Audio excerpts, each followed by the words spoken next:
Saudações. Faz bastante tempo que eu não posto nada aqui. Quem não me conhece, meu nome é Rafael. Eu sou escritor, dentre outras coisas, e eu tenho um livro escrito chamado Escrito nas Sombras, um livro sobre de suspense, narrativa, mas ele tem muito de escolas de mistérios, de ocultismo, sobre ocultismo, teoria da conspiração. Ah, ele começou a ser escrito num período da minha vida em que eu ainda não havia me convertido ao catolicismo. Então, enfim, esse é o. Fui ateu durante muito tempo, fui agnóstico, depois me enveredei.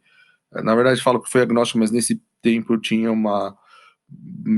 bastante pé em questões relacionadas ao ocultismo e tudo mais. Sempre estudei muito esse tipo de coisa, então tenho 20 anos de pesquisa nesse tipo de coisa. Então, teoria da conspiração é um assunto sobre o qual eu me sinto em casa. E eu criei esse canal para isso. Depois disso, falando sobre. Comecei nesse canal falando sobre teoria da conspiração, sobre o que eu enxergava no mundo, o que estava acontecendo no mundo. E eu comecei a me questionar sobre, assim, por que eu estou fazendo isso, se as pessoas não conseguem agir, a maior parte das pessoas vão, mesmo que para a maior parte das pessoas elas não vão conseguir agir em cima disso, né, sobre o conteúdo que eu estava fazendo aqui no canal. Então eu comecei a mudar um pouco o foco, né, então por exemplo, cheguei a fazer um dossiê sobre o Donald Trump, para saber, eu já tinha feito anteriormente sobre a Hillary Clinton, fiz um sobre o Donald Trump, e só que aí no meio eu parei para me perguntar, mas eu vou entregar isso para as pessoas, mas eu tô achando que tinha, assim, ainda que eles fossem válidos intelectualmente, interessantes intelectualmente, a maior parte das pessoas não conseguiriam agir sobre aquilo, e eu parei para me focar no que eu podia falar, que informação que eu podia entregar para as pessoas que resultaria, assim, nelas podendo agir em cima daquilo. E o que eu descobri foi, assim, o principal é a unidade familiar. Por isso que se você procurar aqui no canal, você vai ver sobre uma série de assuntos ligados a essas questões familiares. Mas o meu forte sempre foi teoria da conspiração. Bom, dito isso, no início do ano, que é eu durante uma parte do ano, mais para o final do ano, eu tenho muito pouco tempo, eu trabalho bastante nessa época, então eu comecei, no começo do ano, eu comecei a preparar conteúdo para falar sobre os próximos meses. E eu vou até mostrar aqui para vocês, não sei se vai aparecer, mas eu comecei a fazer anotações sobre questões econômicas, né, sobre a próxima bolha econômica. Eu vi que tinha alguma coisa muito bizarra para acontecer, só não sabia quando.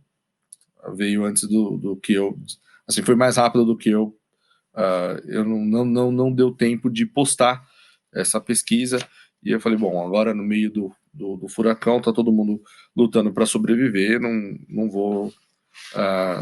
Eu teria que concluir a pesquisa. Eu falei, então, vou postergar isso para frente, mas tem aqui sobre a bolha dos ETFs, sobre o FMI, né, sobre os fundos de pensão mundiais, né, enfim, tem sobre muita coisa aqui, né, shadow banking, enfim, tem bastante conteúdo mais para o futuro.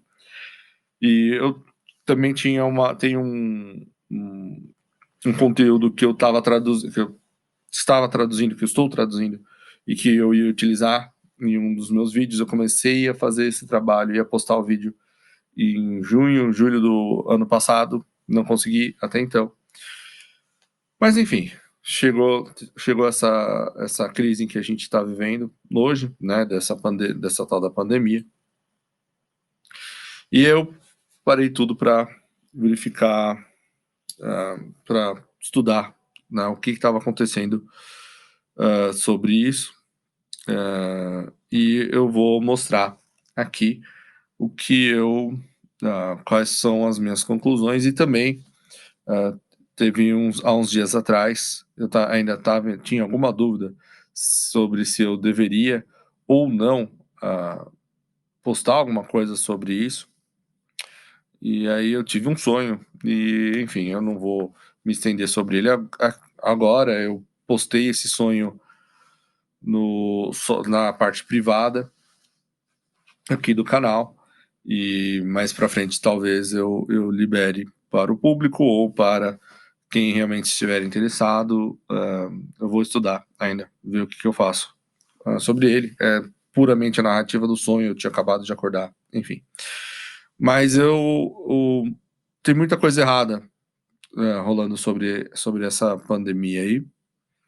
E eu comecei esse primeiro post que eu coloquei aqui, esse daqui é o meu site, escritonasombras.com. Foi o site que eu fiz, sobretudo para vender o meu livro. Mas eu quero compartilhar com vocês a pesquisa que eu fiz até o momento, o que eu tenho até o momento. Na verdade, eu tenho muita coisa que não vai dar tempo de abarcar, mas o que eu trouxe a público até o momento aqui no meu site. Então, começa aqui. Eu tenho esse. Eu criei essa série chamada Corona Farsa, né? Não porque seja. Porque tem muita farsa envolvida e tem muita coisa bizarra. Eu espero que eu consiga mostrar para vocês. Esse primeiro artigo aqui não foi escrito por mim, foi escrito pela minha irmã, Ione Dutra. Ela escreveu, na verdade, foi uma postagem de Facebook, da qual eu me apropriei e coloquei aqui no blog, no site, compartilhando, né?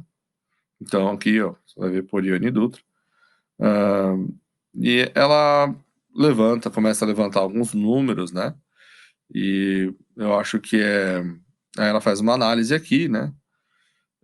Que não é uma preocupação com a gente, que tem outra. Enfim, ela faz uma análise dela aqui, e eu não vou me adentrar muito sobre a pesquisa dela, tá aqui no site. Quem estiver interessado pode dar uma conferida. O link para do site vai estar na descrição do vídeo. Aí eu coloquei esse segundo aqui, fui eu que levantei esses dados, né? Eu joguei num grupo de WhatsApp e depois eu cheguei a ver esses dados retornando para mim. O que eu fiz foi o seguinte: eu parei para observar, parei para pesquisando aqui no DataSUS, os números, né, de quantas pessoas morrem por mês, né, de certas doenças, de quantas morreram em anos anteriores. Então você vai ver os números aqui, assim, por exemplo, 155 mil mortes de doenças do aparelho respiratório, tanto em 2017 quanto em 2018, com alguma variação. Pneumonia, perto de 80 mil mortes nos 2 anos, de acordo com esse site aqui do DataSUS, né? Doenças do aparelho circulatório e coração, né? Então, você vai perceber que tem alguma diferença, né? Com, por exemplo, o cardiômetro, né? Que é da Sociedade Brasileira de Cardiologia. Eles parece aqui do lado um número que é um tanto maior, né? Então você vê, ó, aqui, 383 mil em 2017, né? Estimadas, e ele mostra aqui as razões do porquê, né, tem aqui o porquê que elas são estimadas, né? Mas eu coloquei aqui esses dados do DataSUS, mas também não é sobre isso que eu quero falar hoje. Esse terceiro aqui é um pouco mais interessante, já começa a adentrar no que eu quero, no que eu quero trazer para vocês. Então, eu coloquei aqui um vídeo do Alexandre Garcia, porque ele tem postado frequentemente, assim, contrastado os números, né? E aí eu coloquei esse daqui, sobre o qual eu vou abordar um pouco mais para frente. Esse terceiro vídeo aqui é desse canal, que chama Truth Stream Media. Não tá no inscreva-se porque eu não tô no meu computador, tá? Mas eu sou inscrito nesse canal. E eu recomendo esse vídeo, We're Living in 12 Monkeys, para quem entende de inglês. É um vídeo que faz pensar, né? E esse outro vídeo aqui, também, Fake News is a Danger to Our Fake Democracy, que é um vídeo em que eles colocam,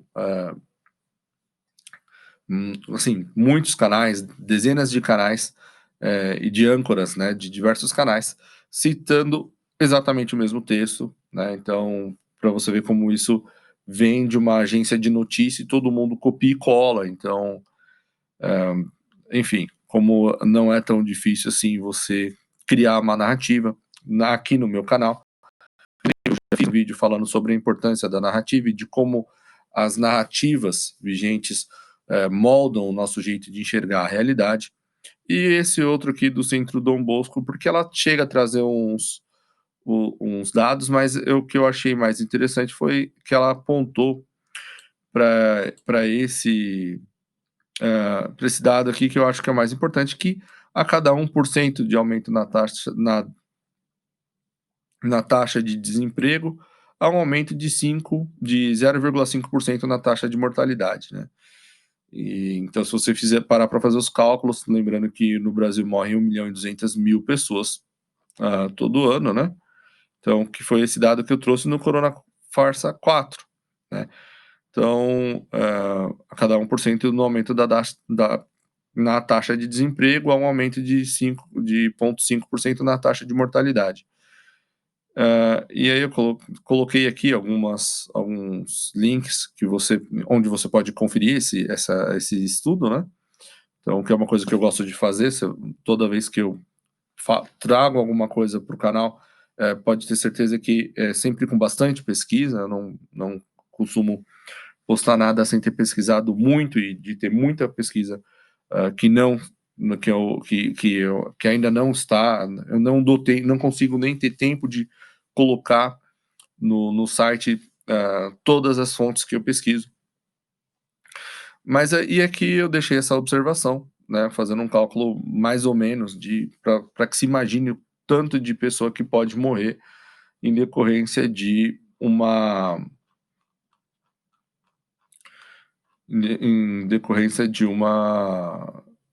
do desemprego, né, do desemprego, da miséria.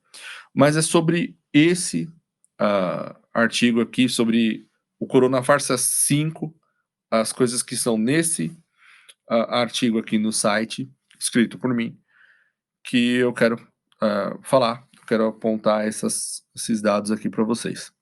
Então, tanto que eu coloco. Agora vamos falar sério, porque aqui é onde eu acho que fica sério.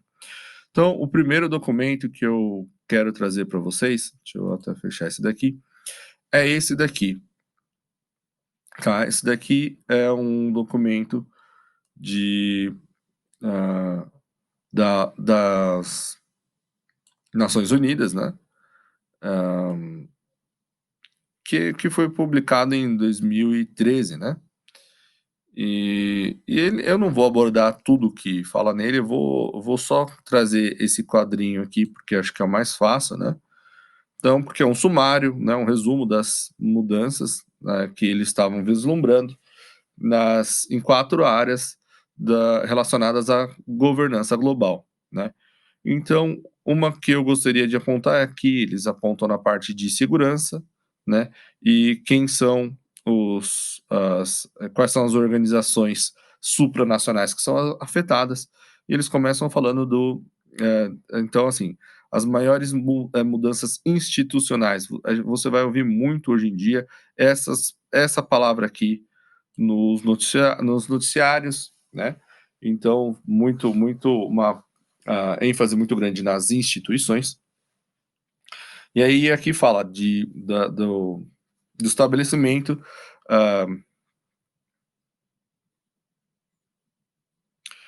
de o estabelecimento o aumento, né, assim, a proliferação regional, né, de instituições informais, de instituições que não são isso em 2013, né? Ou seja, de um protagonismo dessas instituições que não são, elas não têm face, né? Então, contatos, grupos de amigos, o que a gente tem visto com o WhatsApp e tudo mais. Então, nós estamos falando disso em 2013. Aí aqui fala das finanças, em 2013, né? Reforma das governanças do Banco Mundial e do FMI, né? E o maior protagonismo do G20 e da proliferação de agências de ajuda, né? Sobre a saúde, né? Fala que tem a ver com a Organização Mundial de Saúde, fala de novos mecanismos, né, institucionais, e dentro deles você vai ver aqui a fundação do Bill Gates, a Bill and Melinda Gates, e isso tudo aqui vai ser importante, interessante mais para frente. Esse que eu postei não está, ele não está aqui nesse blog, nessa postagem aqui do site, mas porque ele é secundário para pesquisa, mas eu acho que é interessante que vocês tenham isso em mente. Aí eu coloquei esse documento aqui, escrito em 2010, da Fundação Rockefeller. Ele está aqui no. Então você pode conferir esse documento aqui no site, né? Mas eu tenho ele baixado aqui, né? Uma coisa que eu acho importante sobre esse documento é que o site de onde ele foi tirado originalmente, ele não está mais, porque ele era dessa Global Business Network. E essa agência aqui, que fez esse relatório para a Fundação Rockefeller, em conjunto, né? Eles pararam de ser eles não pararam suas atividades, mas eles deixaram de produzir isso publicamente com a aquisição, quando eles foram adquiridos pelo Monitor Group, tá? Então, bom, vamos lá. Eu vou colocar esse documento aqui. Deixa eu ver se eu consigo colocar em tela cheia. Como é que eu faço aqui para colocar? Nunca coloco em tela cheia. Bom, acho que dá para deixar assim também, né? Visualizar.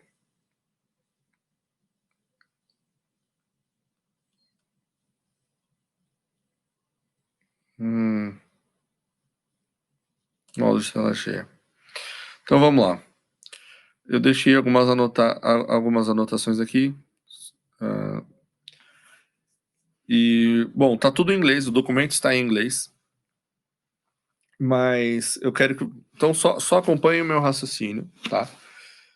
Então, o que é esse documento? Esse documento esse relatório, ele é um. É assim, ele é produzido por encomenda, esse tipo de relatório é produzido por encomenda. E um grupo, né, de pesquisadores, de intelectuais, eles se reúnem, né, e eles compõem, é como quem já jogou algum jogo de tabuleiro ou algum mais sério, ou que já foi, ou que já presenciou alguma simulação ou algum jogo de guerra em computador um pouco mais sério, sabe do que eu estou falando. Então, como é que funciona? Você coloca aquelas pessoas e pede para elas elaborarem cenários. Então, é como não, fica mais no papel daquela pessoa que está. Então, tem um grupo inicial que elabora, como se ele estivesse elaborando aquele jogo, né? Então, ela vem com as situações.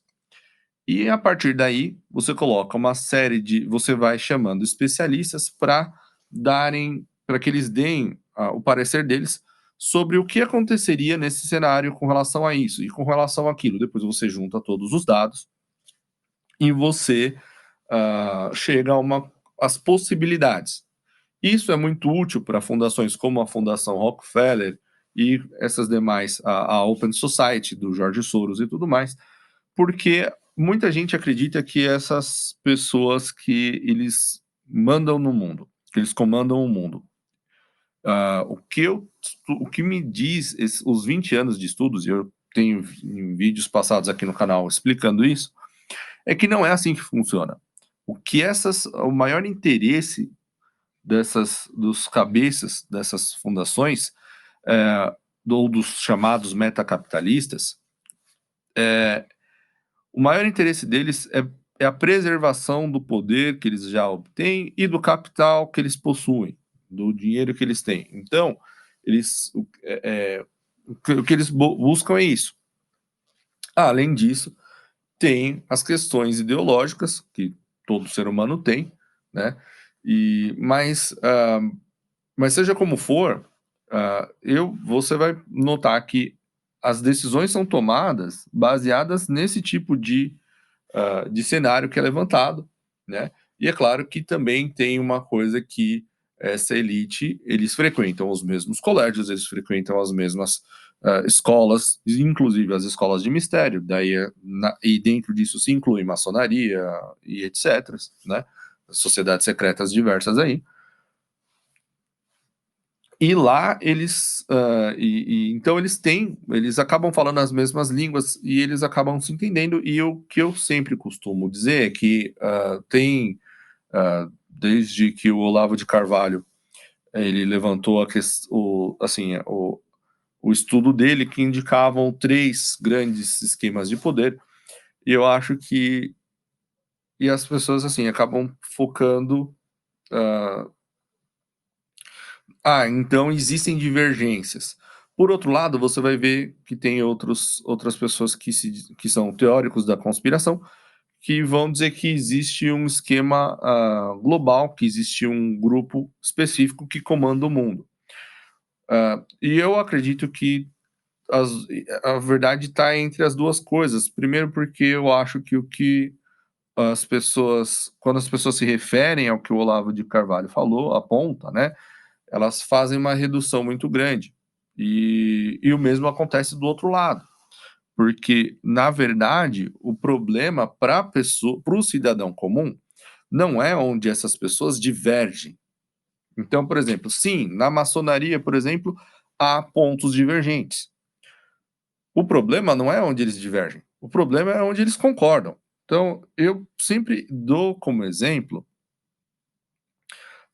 uma facção criminosa qualquer, né? Então você vai ter dentro das facções criminosas, você vai ter lá, ou mesmo fora, então você vai ter o grupo PCC contra o comando, contra o, como é que é? Amigos dos amigos lá, aí tem o terceiro comando, tem o comando vermelho, e eles brigam entre si, disputam o morro. Agora, uma coisa todos eles concordam, certo? Que é que sobre, por exemplo, o tráfico de drogas, certo? Que eles numa coisa assim que, por exemplo, a legalização da maconha, certo?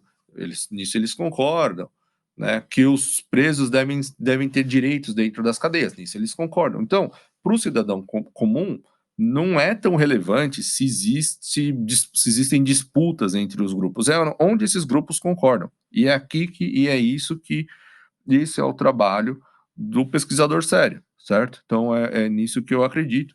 E é o que eu acho é a isso que eu quero chamar a atenção de vocês. Então, para o cidadão comum, não importa se tem alguma disputa interna lá na maçonaria, ou se tem alguma disputa interna entre os diferentes grupos, blocos e etc., ou as diversas sociedades secretas, o importante é no que eles concordam. Então, vamos para onde a gente acha pontos de convergência.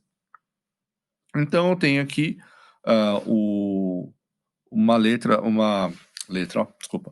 uma carta, né, que nesse documento do Peter Schwartz, né, que é o cofundador e presidente da Global Business Network na época, né, 2009, 2010. E ele diz aqui embaixo, né? Eu vou traduzir conforme eu vou lendo, então vocês me perdoem. A fundação, o uso de planejamento de cenários que a Fundação Rockefeller faz, né? Visa ah, explorar a tecnologia e o desenvolvimento internacional, né? O uso que é feito disso tem sido ambicioso e inspirador. Através nesses 40 anos, né, de carreira, né, que eu tenho como um planejador de cenários, ou seja, essa pessoa trabalha com planejando, construindo esses cenários sobre o futuro, para que essa, para que a elite, né, para que essas fundações possam agir em cima há 40 anos, né? Então, durante esses 40 anos, eu trabalhei com muitas das empresas das principais empresas, governos, fundações e organizações sem fins lucrativos do mundo, né?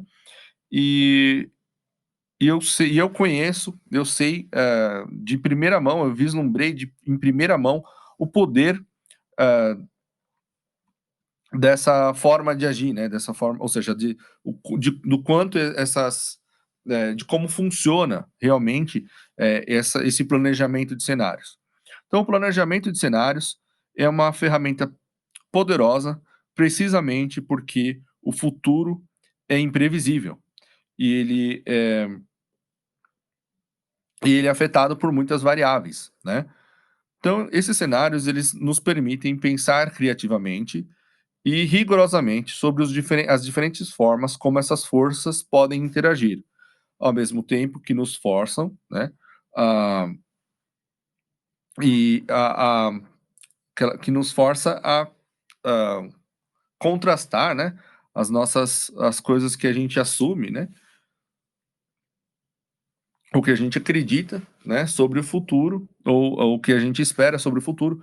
Então, ou seja, são desafios para essas visões, né, e que devem ser superados, né. E aí ele continua aqui. Então, esses cenários, eles contemplam múltiplas perspectivas, né? E, bom, enfim, é que eu não vou me estender muito, né? Ah, enfim, elas dão, né, um, ah, um framework, não vou conseguir traduzir isso agora, né? Mas assim, nos permite fazer sentido, né, das importantes mudanças que podem emergir, né?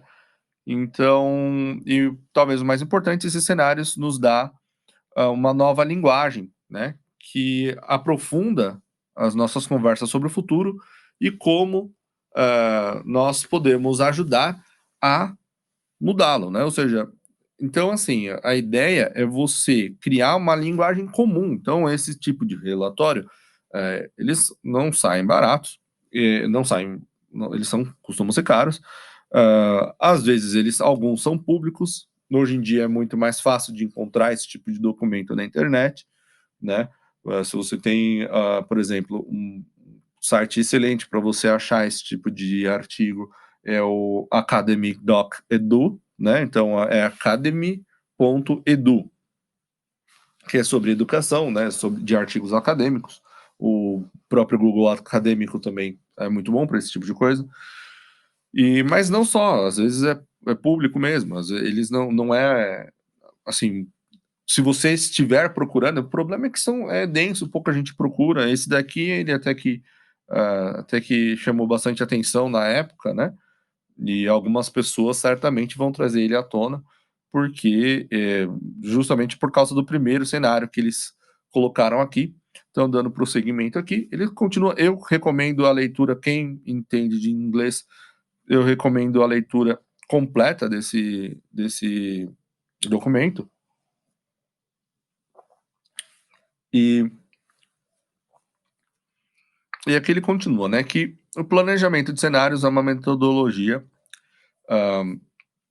foi criada para ajudar a guiar grupos de indivíduos através desse processo criativo, e esse processo começa quando esse processo ele tem início, né, ah, ao, na identificação de forças que podem mudar o mundo, né?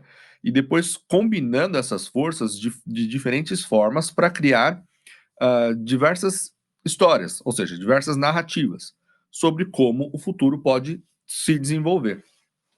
Então, novamente, eu tenho um vídeo aqui no passado em que eu falo justamente sobre essas narrativas, né? De como do poder da narrativa, né? E aqui continua. Mais importante, os cenários não são previsões. Então, quando se fala assim, esses caras têm o poder completo do futuro, não, eles não têm, mas eles estão sempre estudando e verificando as hipóteses. E eu mesmo já fui convidado uma vez para participar de um cenário, de uma projeção de uma eventual terceira guerra. Então, eu vou falar como que é feito. Então, você ah, recebe um papel, né?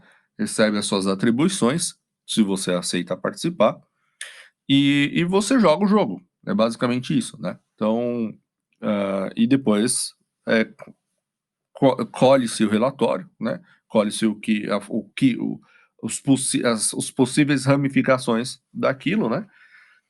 E, enfim, mas continuando aqui, né? Ah, então, elas são hipóteses, né? Que nos permitem imaginar e, e, depois, e depois elaborar diferentes estratégias que nos permitam estar preparados para o futuro, né? Ou até mesmo moldar esse futuro, né? Já sabendo do que é mais provável de acontecer. E eu vou dar alguns exemplos de como isso acaba acontecendo, né? Então, a pergunta principal, o foco, né, é como a tecnologia pode afetar barreiras ou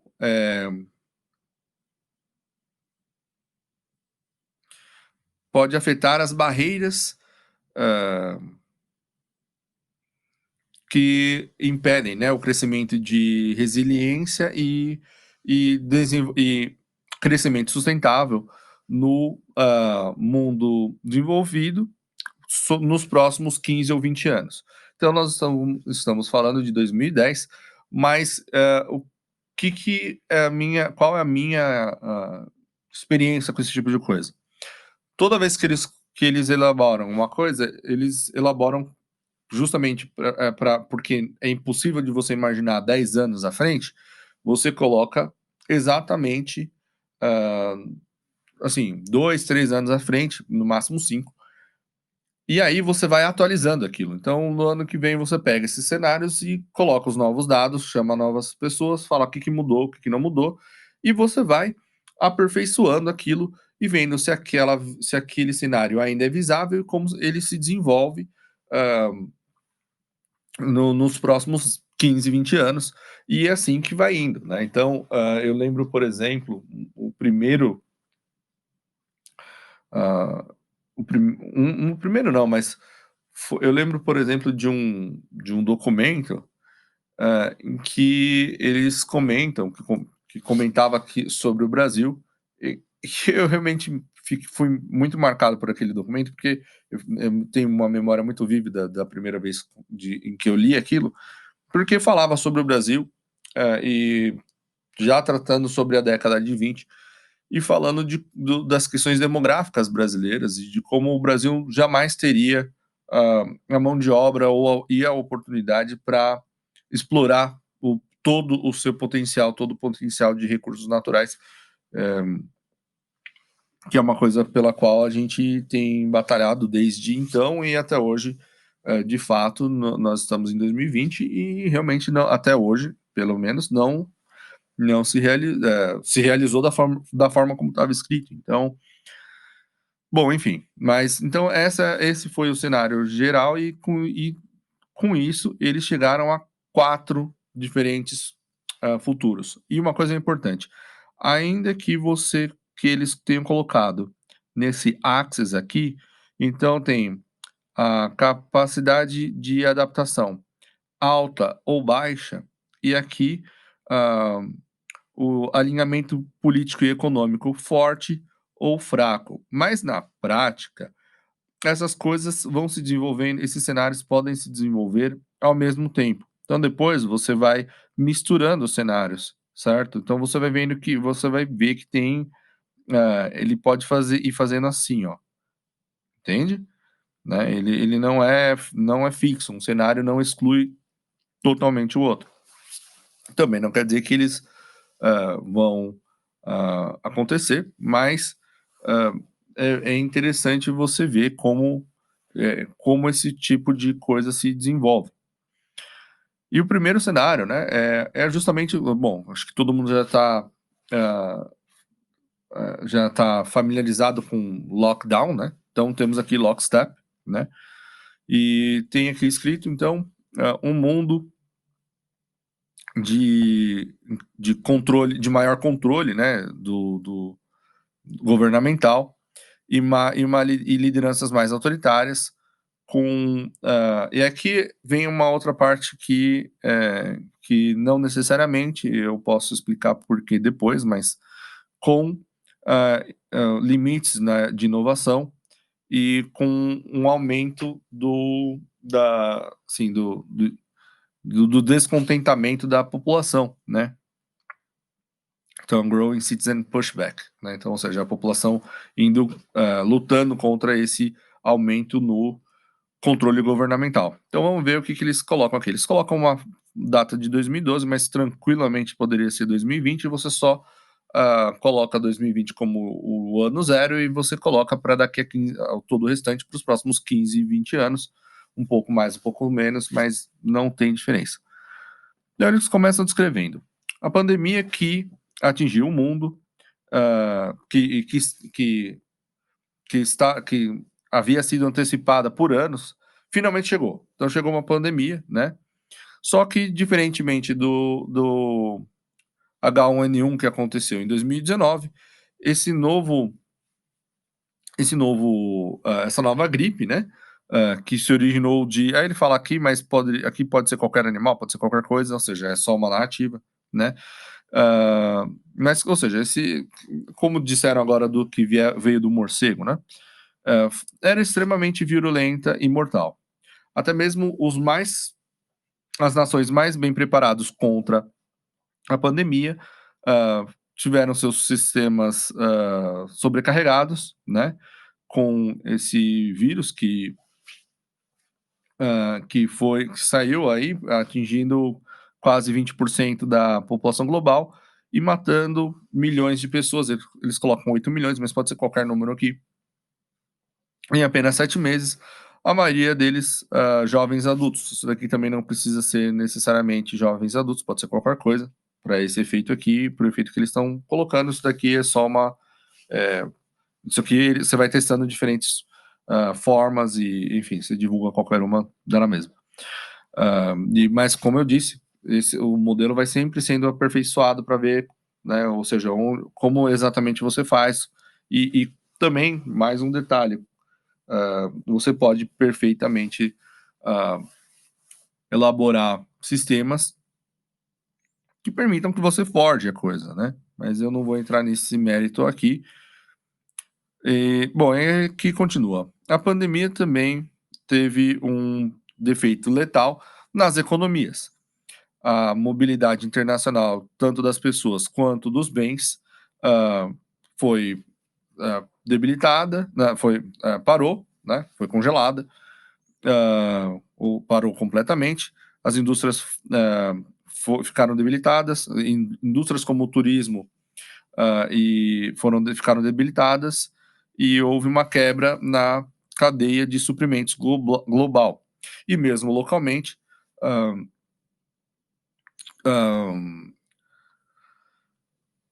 o comércio e o setor de serviços ficaram fechados por meses, né, vazios por meses, e vazios tanto de funcionários quanto de consumidores. E ele e aí que continua, né, que essa pandemia esvaziou o planeta, né? E ele faz aqui um comentário rápido sobre como esse vírus se espalhou e tudo mais, mas ele continua. Mas mesmo em países desenvolvidos, o conter esse contágio foi um desafio. Os Estados Unidos, a política inicial nos Estados Unidos de desencorajar fortemente, né, os seus cidadãos de aqui não fala mais, né, mas ou seja, eh, campanhas de esclarecimento, né, não foram suficientes, né, e aceleraram a, assim, a velocidade com que o vírus se espalhou, né, não apenas dentro dos Estados Unidos, mas para outros países. Então aqui eu acho que já chama um tanto a nossa atenção, que ele está dizendo o quê? Ó, então nesse cenário aqui, ficou que o coisa assim, vertical e tudo mais, não funcionou, né, nesse cenário, não teria funcionado. No entanto, alguns países se saíram muito melhores, e a China em particular. O governo chinês impôs a imposição rápida, né, agiu rápido, né, e, e colocando uma quarentena mandatória para todos os cidadãos, é, assim como fechando hermeticamente todas as fronteiras, né, e etc., né, ou seja, esse modelo mais tirânico chinês salvou milhões de vidas, impedindo, né, que o vírus se espalhasse muito antes dos demais países, né, e o que permitia uma recuperação muito mais rápida depois de passada a pandemia. E aqui ele continua. O governo chinês não apenas tomou medidas extremas para proteger seus cidadãos, né? Mas ele não foi o único que tomou essas medidas, né?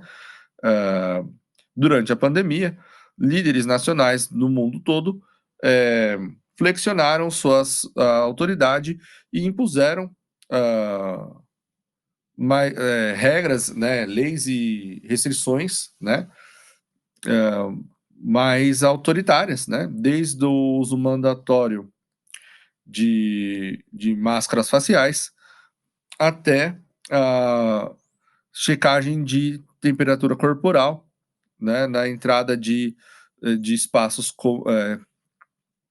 comuns, como estações de trem e supermercados. Mesmo depois que a pandemia acabou, esse controle mais autoritário, né, dos cidadãos e de suas atividades ficou e se intensificou, ou seja, depois de uma vez terminada, uma vez que controlada a pandemia, essa é aquilo que a gente já sabe, quando as liberdades somem, né, quando um governo toma as liberdades dos cidadãos, dificilmente ele devolve, né? Então é exatamente isso que está sendo descrito aqui, e eu achei muito interessante que que isso aqui está bem. Opa, desculpa. Isso aqui fica muito claro nesse trecho aqui, né? E isso nós estamos falando de algo que foi de uma simulação, de um jogo de tabuleiro de luxo, vamos dizer assim, que foi feito em 2009, 2010. Aí ele continua: no início, a noção de um mundo mais controlado ganhou grande aceitação e grande aprovação, né? E os cidadãos, eles entregaram a sua soberania, né? E até mesmo a sua privacidade, né? A sua liberdade, de bom grado, né? Então fizeram seja, né, as pessoas, e a gente vê isso, né, eu tenho visto muito isso, de como muita gente, sim, né, até não só concorda com essas medidas tirânicas, porque, né, porque, elas estão sendo salvas, né, e tudo mais, e muita gente acredita nisso, sim. Eu conheço algumas pessoas que pensam assim. Não é pouca gente. Tem muita gente que percebe que tem alguma coisa errada e que não vale a pena trocar sua liberdade por essa falsa sensação de segurança, mas infelizmente não é todo mundo. E aí a gente continua aqui, né? Ah, mas com o tempo, ah, calma lá, não, não, não. De início, né? Ainda estamos no início. Os cidadãos, eles estavam mais tolerantes e até mesmo buscavam, né, maior direcionamento e supervisão, né? E líderes nacionais estavam mais do que dispostos para impor ordem, né, da forma como eles bem entendiam, né?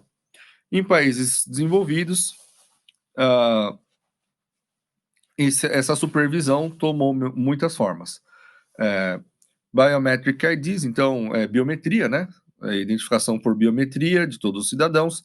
E isso aqui eu acho muito interessante. Então, você vai ver onde eles vão, onde a Fundação Rockefeller e etc., Ford, MacArthur e Open Society, etc., onde eles devem alocar os seus dinheiros. Eles fazem esse tipo de relatório para descobrir, né? Então, assim, onde a gente investe, onde que, né, se, qual a probabilidade desse cenário, a gente tem como, existe interesse dos governos locais nesse tipo de cenário, existe cooperação dos líderes espalhados pelos diversos países de trabalhar conosco nesse cenário, né, o quão fácil seria, né, então, por exemplo, na China, eu, de início, minha primeira suspeita com relação à China era que eles tivessem criado um vírus que resolvesse a questão, as questões de aposentadoria lá, porque lá eles têm um problema terrível, que é o fato de que eles têm, de que todo mundo só tem um filho, e esse filho tem que chegar no final da vida, né? Então, acho que hoje em dia boa parte dos brasileiros sabe, não é no mundo inteiro, que nem todo mundo no mundo inteiro sabe disso, mas é através do trabalho dos mais jovens que se paga a aposentadoria dos mais ricos, dos mais velhos, né? Então, desculpa, dos mais ricos não, também, mas é através do trabalho dos mais jovens que se paga a aposentadoria das pessoas mais velhas.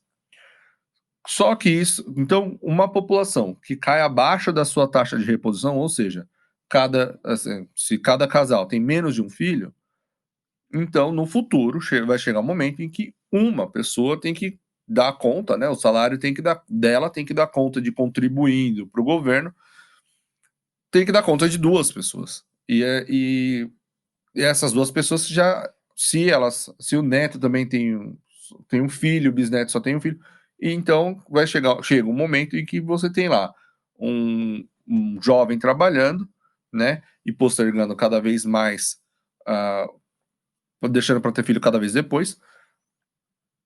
Aí ele chega lá e eventualmente ele tem que com o trabalho dele tem que gerar riqueza suficiente para sustentar, para que o sistema sustente o pai e a mãe, e o avô e a avó, então, ou seja, 2 pessoas, depois 4 pessoas e por aí vai, né.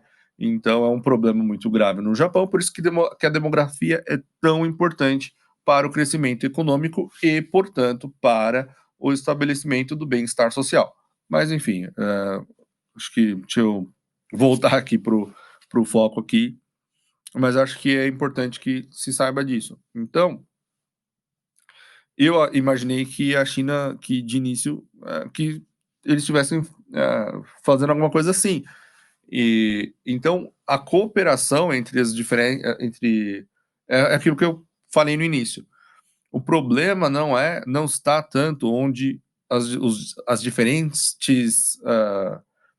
lideranças locais divergem. O problema para o cidadão comum é onde elas concordam, onde há convergência. Então, eles vão trabalhando com esses cenários, chamam gente de diversos intelectuais de diversos países para cooperar nesse tipo de cenário, para ver, né? E eles se aproveitam da situação quando ela surge e quando eles acham que é conveniente e acham que estão aptos para conseguir fazer, né, os diversos serviços de inteligência que cooperam entre si, em grande parte através das sociedades secretas que tem por aí, né? E se você duvida disso, então vai ler como foi a Revolução Norte-Americana. Você vai ver, por exemplo, que o Benjamin Franklin, ele, através de contatos nas escolas, nas sociedades secretas, nas escolas de mistério, que ele fazia parte de sociedades secretas na Europa e nos Estados Unidos, e foi assim, através desse tipo de inteligência, que foi feita a Revolução Norte-Americana e a Revolução Francesa, né? Uma deu certo de um jeito, outra acabou tendo outro resultado. Mas enfim, eu não vou me estender mais muito por aqui, porque começa a ficar difícil de entender, né? Mas enfim, ele fala aqui de biometria, fala da maior regulação de indústrias vitais, né? Cuja estabilidade são consideradas vitais para os interesses nacionais. Então você vai ver muitos líderes, inclusive aqui no Brasil, e inclusive, assim, o Bolsonaro, ele tem defendido uma maior abertura, então ele tem defendido que realmente enfim, que não está sendo feito da maneira como deveria, mas ele se sente obrigado a abrir, a fazer certas concessões, e algumas delas que você vê que assim, que é o Paulo Guedes falando de não, tem que internacionalizar, tem que privatizar, ao mesmo tempo em que eles se veem com a necessidade de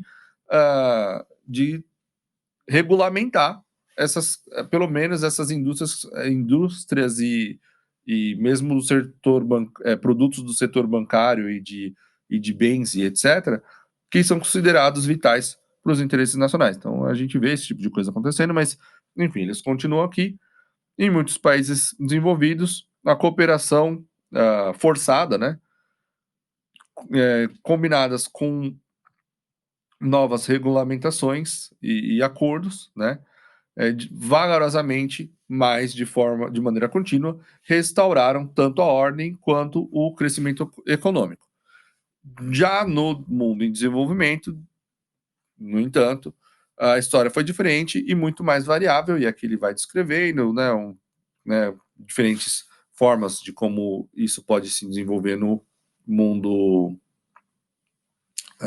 em desenvolvimento, né? Mas chega um momento em que ele. Perdão. Opa, que tá difícil aqui. Cadê? Ok.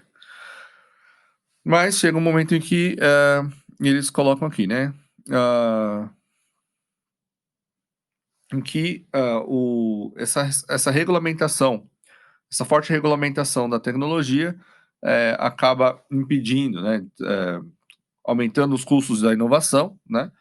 E diminuindo a sua adoção, né? Já no mundo desenvolvido, né, o acesso às tecnologias aprovadas aumenta, mas permanecem limitados, né? Então, as inovações tecnológicas acabam ocorrendo primordialmente no mundo desenvolvido, deixando muitos países em desenvolvimento na parte receptora das tecnologias, né?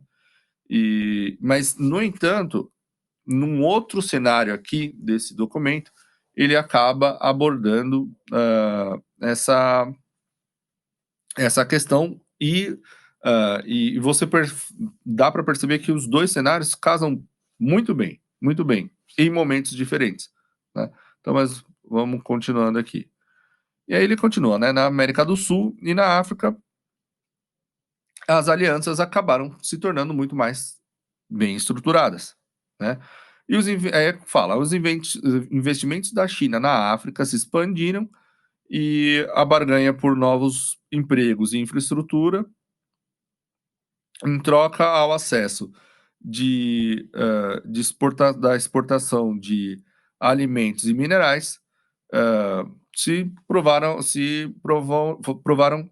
vantajosa para diversos governos. Então, a África aqui pode colocar o Brasil aí no meio, ao passo que acordos através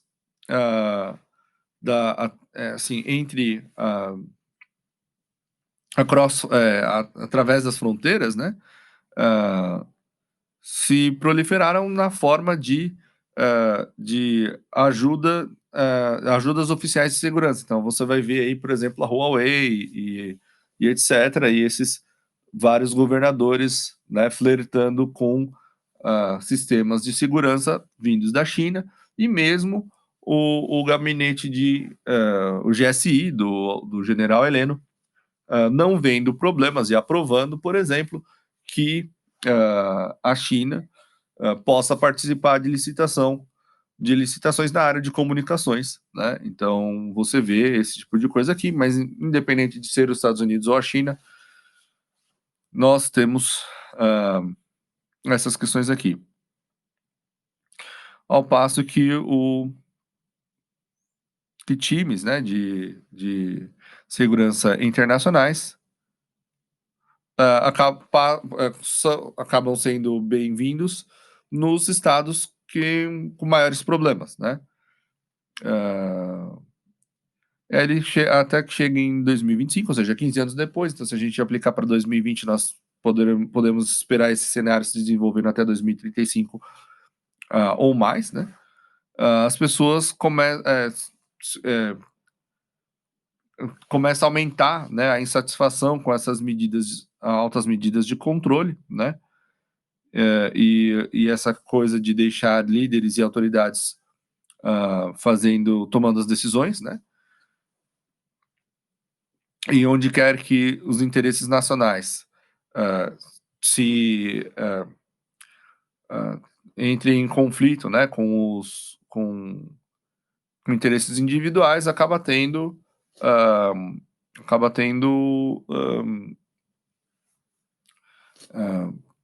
problema, né? Conflitos em si, né? Sempre que eles se chocam, esses interesses se chocam, acaba havendo conflito, né? E isso acaba se tornando cada vez mais organizado e coordenado, né? Ou seja, aqui você vê, ou seja, até chegar a civil unrest, né? Ou seja, a situações em que ou seja, o tecido social vai se desfazendo, né? Então é isso aqui basicamente que eles estão descrevendo aqui, né? E aqueles que preferem, mesmo aqueles que preferem maior estabilidade e previsibilidade nesse mundo, começam a se sentir inconfortáveis por tantas regras, né? E por esses limites nacionais. E esse sentimento de que mais cedo ou mais tarde algo deveria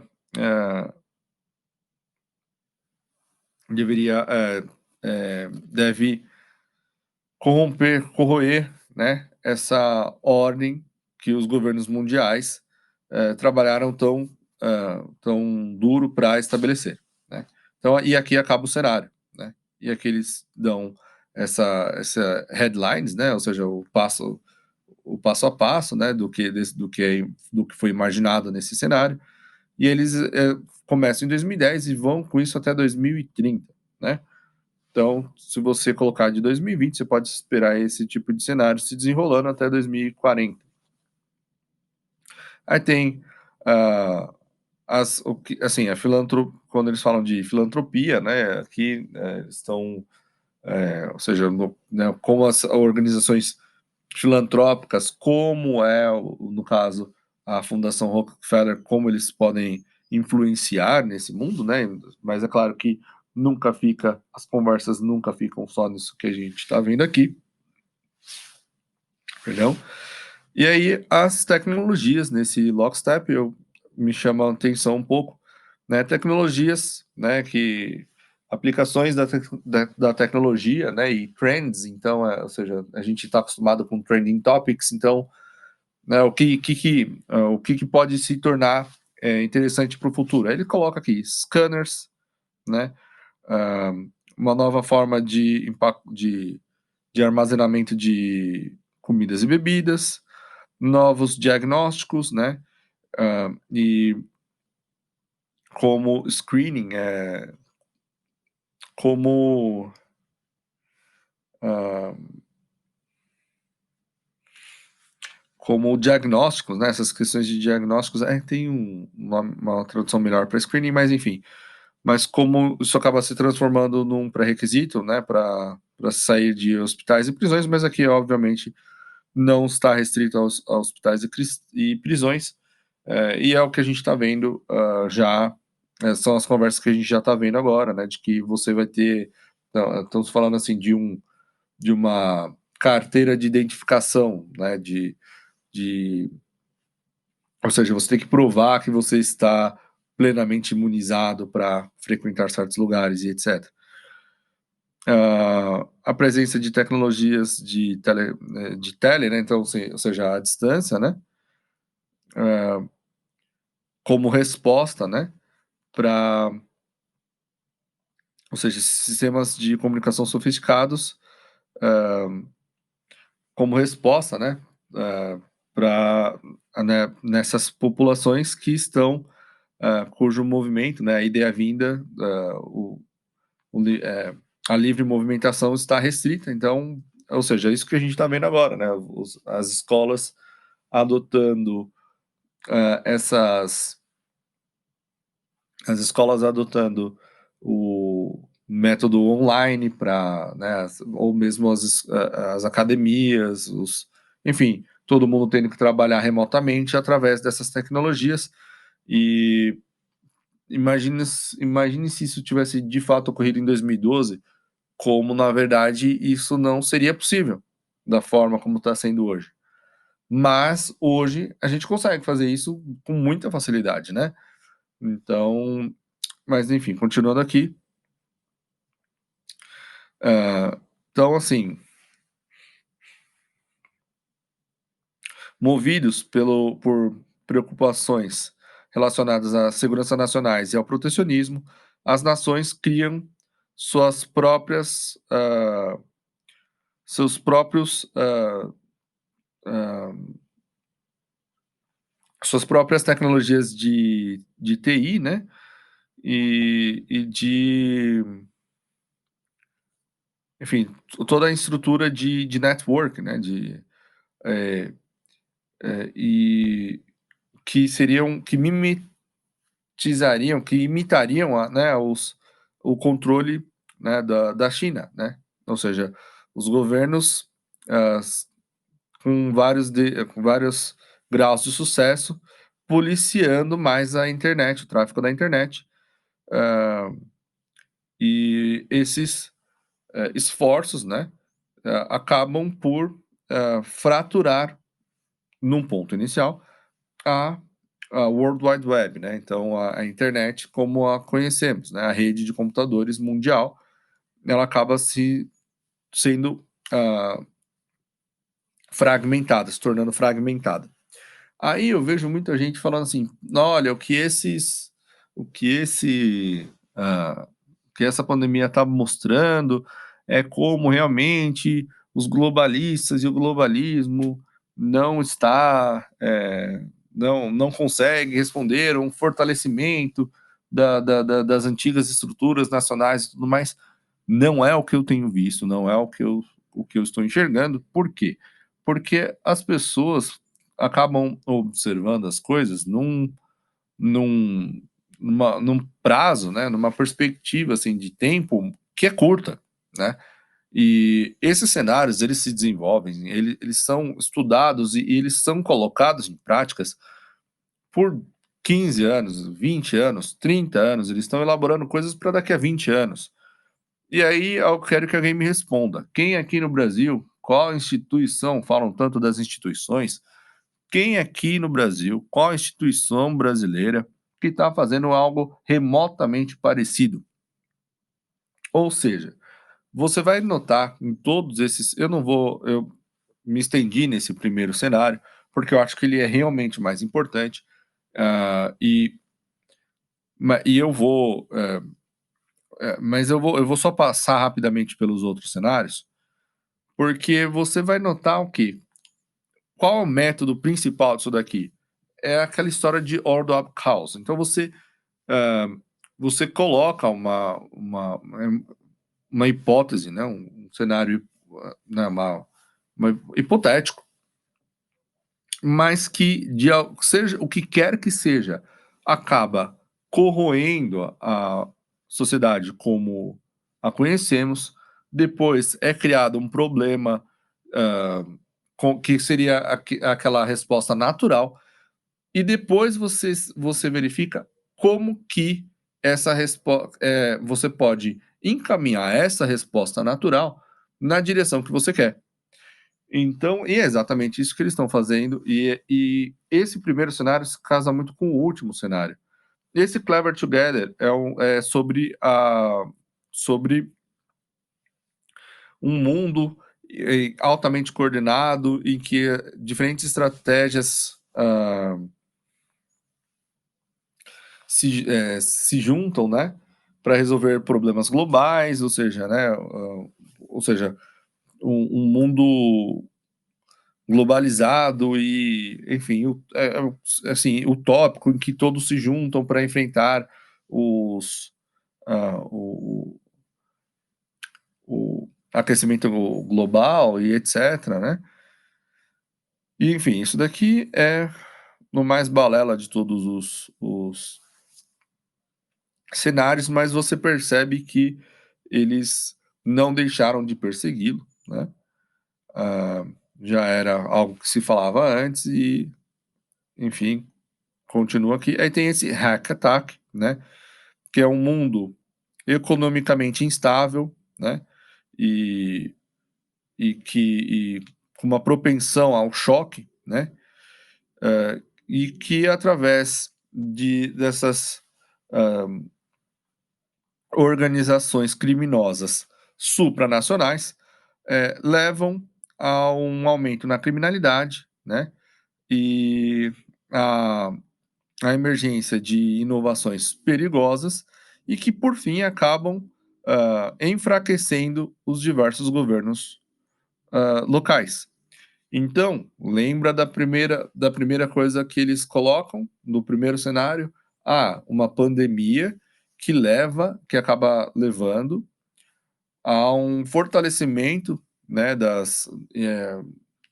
a um fortalecimento dos governos nacionais, mas também a um maior controle e tirania em que desses mesmos governos, em que os cidadãos acabam eventualmente se tornando, ficando sufocados, né, por aqueles, por aquelas, hã, por aquelas medidas, por aquelas leis, né.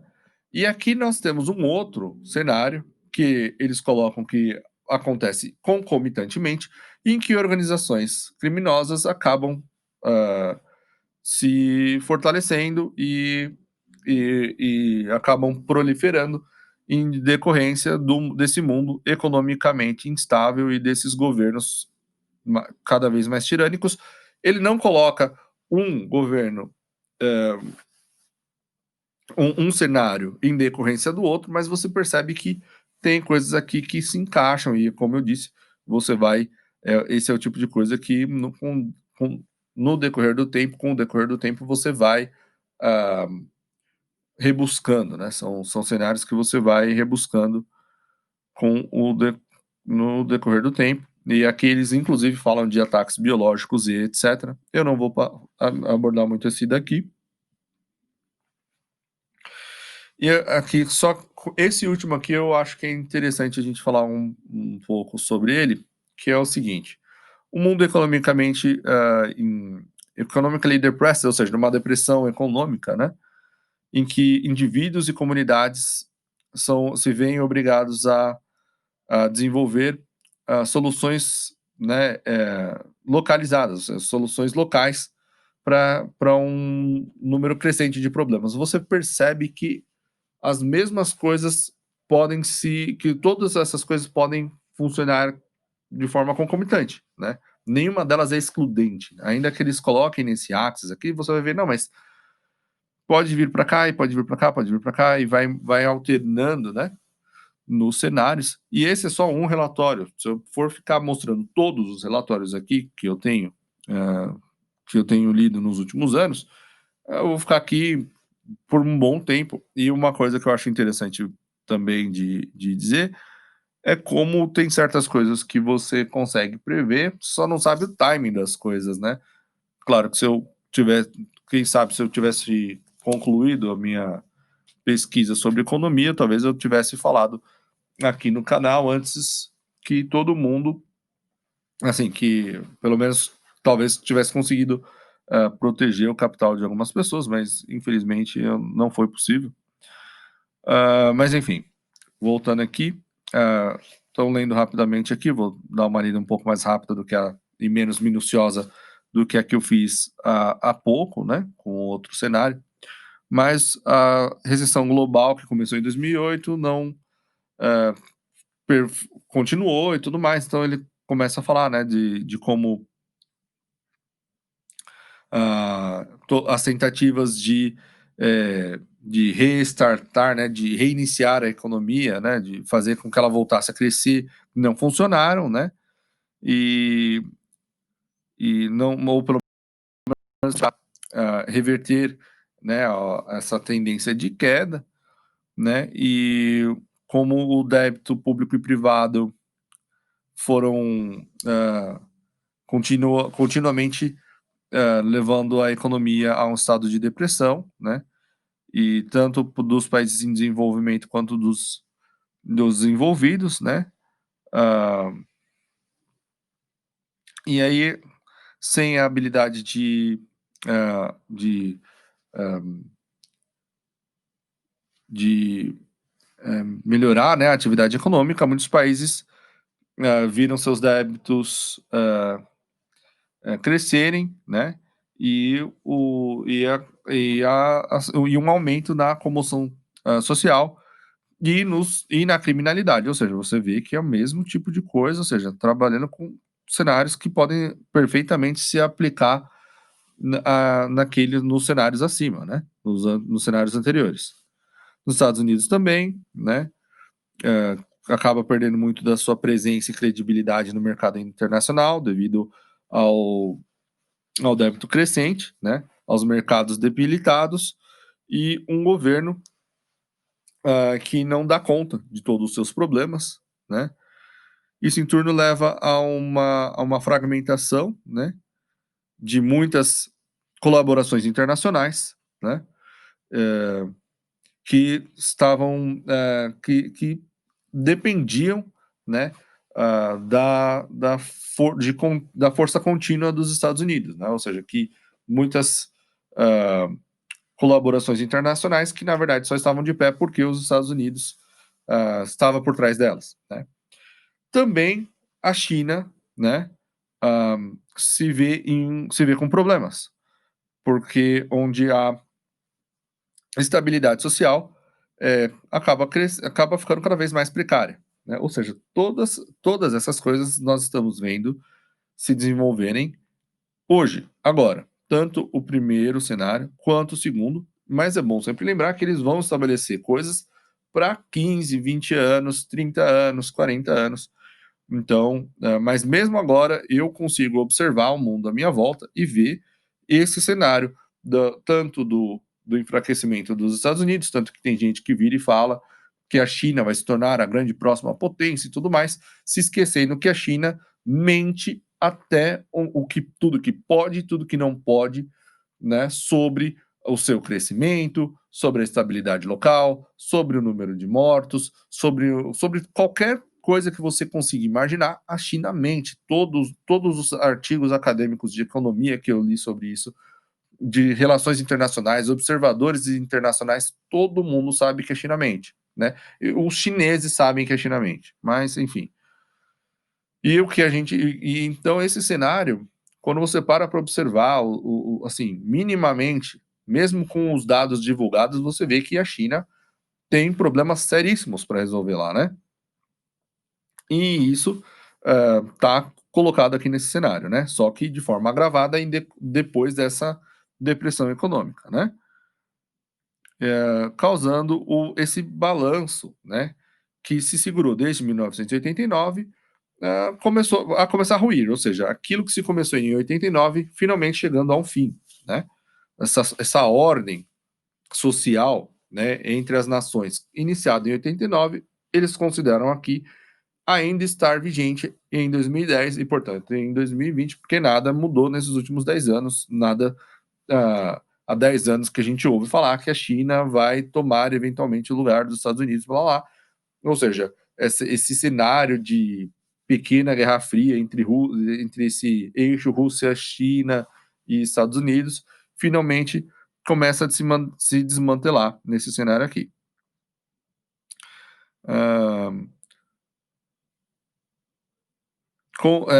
tendo que aqui descreve como os chineses acabam eventualmente tendo que se voltar para o mercado interno e acabam deixando seus investimentos, né, abandonando seus investimentos na África e em outras partes do mundo desenvolvido, né, e o que acaba levando a problemas nesses locais, né. E aqui ele continua no mundo desenvolvido, ah, as taxas de desemprego continuam decolando, né? Assim como a xenofobia e as empresas e companhias acabam se vendo pressionadas a, a, a oferecer os seus empregos, né? E a força de trabalho aos cidadãos, né? Daqueles países, dos países desenvolvidos, né? E, e o que acaba levando muitos imigrantes a voltarem aos seus países de origem, né? E aí aqui ele comenta de como nesse cenário de depressão global, o sucesso e a sobrevivência ah, da, vai variar muito de local para local, não apenas entre os países, mas também entre cidades e comunidades, ou seja, mesmo dentro dos países e comunidades, alguns desses locais vão falhar e como aquelas que estiverem em estados fragilizados vão sofrer mais, né? E, e os pobres ficarão ainda mais pobres, né? E como a liderança política, né? As falhas das lideranças políticas em resolver esses problemas de fraqueza econômica e social vão acabar, com o tempo, levando essa população a, ah, a criar novas maneiras, né, de resolver esses problemas que vão surgir, né. E aí a gente volta para aquele outro cenário em que, ah, em que o governo em que você tem governos cada vez mais ditatoriais, com restrições cada vez maiores à liberdade, um aumento na criminalidade, que acaba recebendo combustível desses tiranetes, e aí nesse cenário aqui agora a gente tem essas pessoas, essas comunidades se organizando para resolver essas questões de forma mais local. Uma coisa que eu posso adiantar é que muitos cenários vislumbram um eventual uma eventual protagonismo das comunidades locais, ou seja, as comunidades locais ganhando cada vez mais força, então você teria comunidades locais mais fortes e governos nacionais que, num primeiro momento, acabam ficando muito fortes, muito tirânicos e tudo mais, mas que com o decorrer das décadas acabam se enfraquecendo, né, ruindo e tudo mais, de forma muito mais fragmentada, e alguém tem que dar coesão para essa nova sociedade, para esse novo mundo que viria, né, para essas comunidades menores, e aí é onde entram novamente as fundações e as grandes corporações, mas enfim, isso é papo por outro dia. Mas voltando aqui, né, não é surpreendente que no mundo desenvolvido, né, em muito do mundo em desenvolvimento, a divisão entre, entre o urbano e o rural acaba,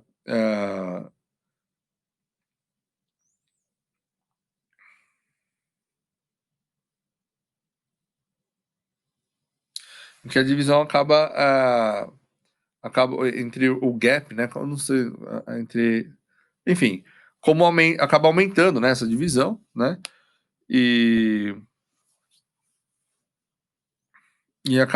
o que acaba tornando a sobrevivência muito mais difícil aos aqueles que vivem nas zonas não urbanas e etc. Aí fala das comunicações e tal lá.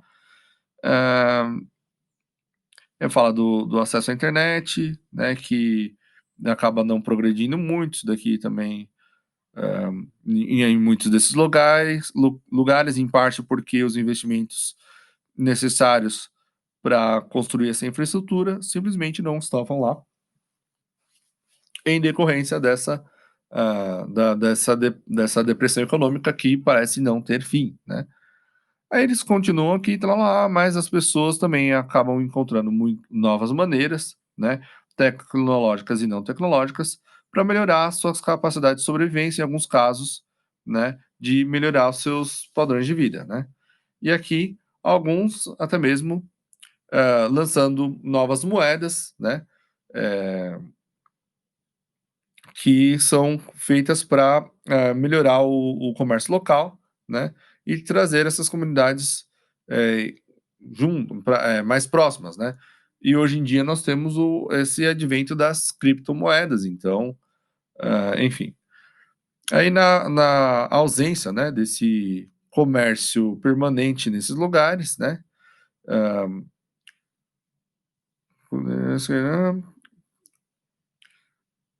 e para muitos foi difícil, acaba sendo difícil encontrar essas soluções criativas, né. Hã, e aí fala de como muitos, ou seja, um aumento da ideia de de novos polos, né, de tecnologia, né, mas que não conversam entre si, né. Então ele dá esse exemplo de um de um aplicativo desenvolvido na China rural não funcionando na Índia urbana, né. Fala que desse aumento da internet de alta velocidade surgindo gradualmente em algumas áreas, apesar do governo fraco e de pouco suporte filantrópico. E aí aqui novamente ele dá essas headlines, né? E opa, só um segundo aqui. E aqui tem as tecnologias, né? Onde alocar os recursos para lidar com esse futuro cenário, né?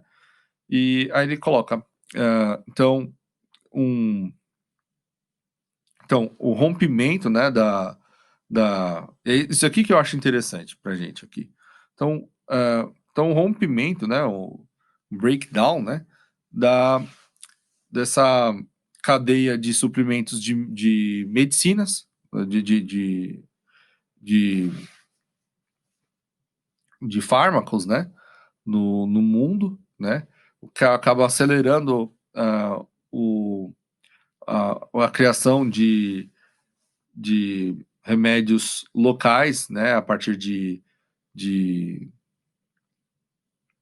eles chamam do que eles chamam aqui de eh, remédios homeopáticos super fortes, né, que acabam que acabam suplantando, né, essa os antibióticos em muitas partes do mundo, né, ou seja, a ideia, aquilo que a gente já estava começando a ouvir, né, de que os países têm que fazer, não, que não pode deixar tudo na mão da China, num lugar só, né, e que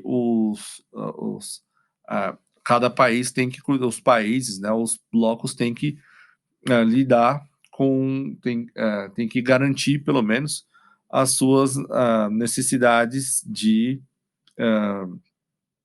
relacionadas à área da saúde, né? Então, o desenvolvimento dos próprios remédios e etc., o que acaba sendo um problema para muitos países em desenvolvimento, que não é o caso do Brasil, não acredito que seja o caso do Brasil, mas que vai acabar sendo um problema em muitos lugares do mundo, porque simplesmente não tem a infraestrutura necessária, é exatamente isso que eles estão elaborando nesse cenário, né? O uso de impressoras 3D, né, que permitam a fabricação de componentes, né, para maquinário, né, o que permite a manutenção perpétua, né, para compensar por essas, por esses, por essas, por esse comércio perdido, né? Então, ou seja, descrevendo o mundo como assim, eventualmente saudoso desse amplo comércio global que nós, né, ou seja, de tudo vindo barato, né, tudo muito barato vindo da China e tudo mais, porque estava concentrado num lugar só, o que barateia os custos e etc, né, e isso não sendo mais possível. E da criação também, do surgimento de, uh, de jardins, né, de jardins de laje, né, nas grandes cidades, para lidar com essas dificuldades na cadeia de fornecimento de alimento e de agricultura. Também não acredito que seja um problema que eu acredito que o Brasil tem tudo para não precisar passar por esse tipo de coisa, mas eu acho que é interessante. Achei que era interessante mostrar esse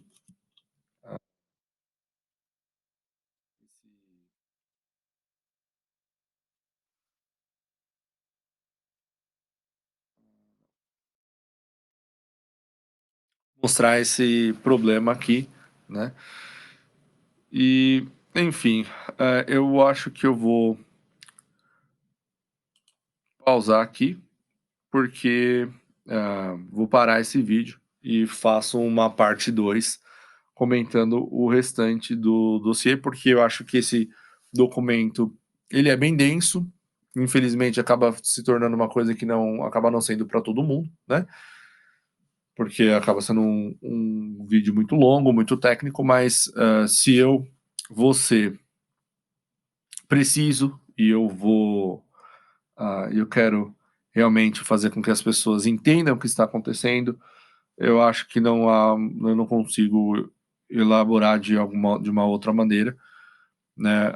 É, então, assim, porque fica tudo muito raso e as pessoas acabam não entendendo o que está acontecendo. Pelo menos eu consegui descrever para quem não fala inglês ah, no conteúdo daquele documento, mas tem muito mais. Tem inclusive aqui eu vou falar do 666. Então, vale a pena continuar para o próximo vídeo. Então, vou ficando por aqui e até.